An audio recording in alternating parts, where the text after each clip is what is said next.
The Irishman is quite an intense film. I wasn't sure if I was going to enjoy this, but I watched it for Ray Romano, and then I realised the rest of the cast and thought, okay, there's going to be something great about this, and I have to say, it's phenomenal. It's a very intense experience. I don't know how accurate it is to the true stories and the true individuals, and I'll talk more about that in a moment, but I'm pleased to say that I really, really thoroughly enjoyed this when I wasn't expecting to, based on personal preference. This was released in 2019. It's directed by Martin Scorsese, written by Stephen Zalian, and it's based on I Heard You Paint Houses by Charles Brandt. And we have an incredible cast, including, of course, Ray Romano. We also have Robert De Niro, Al Pacino, Joe Pesci, various others. Amazing performances. And it's based on the life of Frank Sheeran, who was known as the Irishman. And I don't go into too much detail.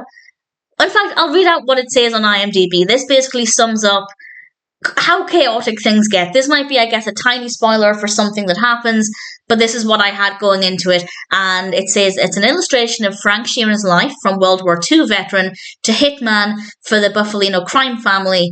And I won't finish the sentence, actually. There is something in there that might be a bit of a spoiler. So for me personally, the idea of a story about a hitman, I don't care. I'm not interested in stories like that. But apparently I am, because I enjoyed this. I thought it was very gripping. As I said, I have no idea how true it is to Sheeran's real life or how true the character was.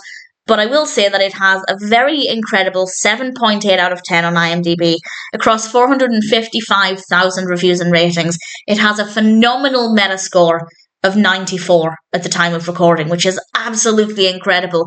And I wasn't expecting it to be for me, but it really, really worked. The story is very well told. The pacing is amazing. The style of narrative is really great. The characters are so engaging. The performances are incredible. The camera work and the editing, so engaging, so great to look at. The music is great. The music is by Robbie Robertson. There is nothing about this that didn't work. It is so impressive. It is so powerful. It is explosive. It is phenomenal. I fully agree with those very high ratings. Everything about this was mesmerizing. I couldn't look away. It is quite a long film. In fact, it's a very, very long film. And for me, I did think, am I going to be able to watch this? Will I be fully engaged with this all of the way through?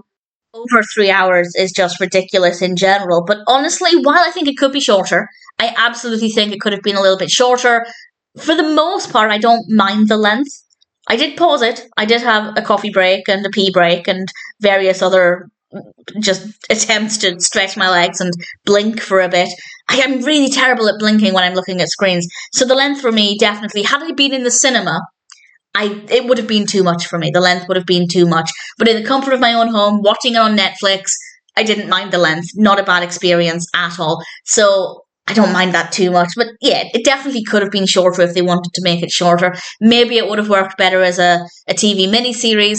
But that being said, it works well for the film. The narrative, in my opinion, is very well handled. But again, I don't know much about the true accounts and Frank Sheeran as an individual. But from my perspective, I thought The Irishman was a phenomenal experience.